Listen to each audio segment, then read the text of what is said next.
زن هر چقدر هم که بزرگ شود، همسر شود، مادر شود، مادر بزرگ شود، درونش هنوز هم دختری کوچک چشم انتظار است.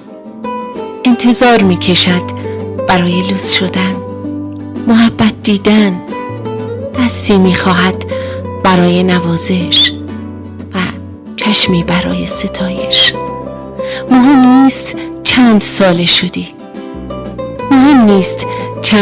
شدی، زن که باشی دنیای درونت همیشه صورتی است.